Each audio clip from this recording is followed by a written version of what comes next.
নেককার স্ত্রী দুনিয়ার শ্রেষ্ঠ সম্পদ। পৃথিবীতে আমরা যত নিয়ামত লাভ করি এর মধ্যে নেককার স্ত্রী অন্যতম প্রধান নিয়ামত।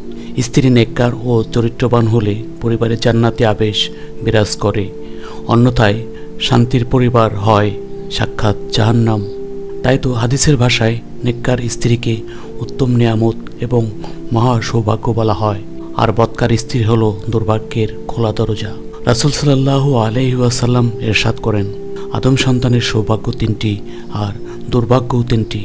সৌভাগ্য তিনটি হলো নেককার স্ত্রী, ভালো বাসস্থান ও ভালো সাওয়ারি বা বাহন, আর দুর্ভাগ্য তিনটি হলো খারাপ স্ত্রী, খারাপ বাসস্থান ও খারাপ সাওয়ারি। একজন নেককার স্ত্রী মুমিনের জীবনের সবচেয়ে বড় অর্জন। হাদিসে এসেছে, আল্লাহর ভয়ভীতি অর্জনের পর একজন মুমিনের সবচেয়ে বড় অর্জন একজন দিনদার নেককার স্ত্রী। স্বামী তাকে কোনো কাজের আদেশ দিলে সে তা পালন করে, তার দিকে তাকালে সে তাতে সন্তুষ্ট হয়, যদি সে তাকে কসম দিয়ে কিছু বলে সে তা পূর্ণ করে, আর স্বামীর অনুপস্থিতিতে সে তার নিজের সম্ভ্রম এবং স্বামীর মালের হেফাজত করে। আরেক হাদিসে এসেছে, দুনিয়া ক্ষণস্থায়ী, আর দিনদার পূর্ণবতী স্ত্রীর চেয়ে উত্তম এবং কল্যাণের কিছু এখানে নেই। স্বামীকে কোমলতা এবং ভালোবাসা দিয়ে আগলে রাখবে।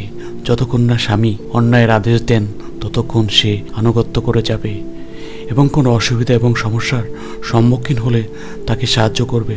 আর এক হাদিসে এসেছে, চারটি বস্তু যাতে দুনিয়া ও আখিরাতের কল্যাণ দেওয়া হয়েছে: শকর আদায়কারী অন্তর, জিকিরকারী জিহ্বা, বিপদ আপদে ধৈর্যশীল শরীর এবং এমন স্ত্রী যে নিজের ক্ষেত্রে এবং স্বামীর সম্পদের ক্ষেত্রে কোনো ধরনের খেয়ানত করে না। প্রকৃতপক্ষে সেই স্বামী সফল যার ভাগ্যে জুটেছে এমন একজন স্ত্রী যে তার দায়িত্ব সততা ও উদ্যমের সাথে পালন করে থাকে।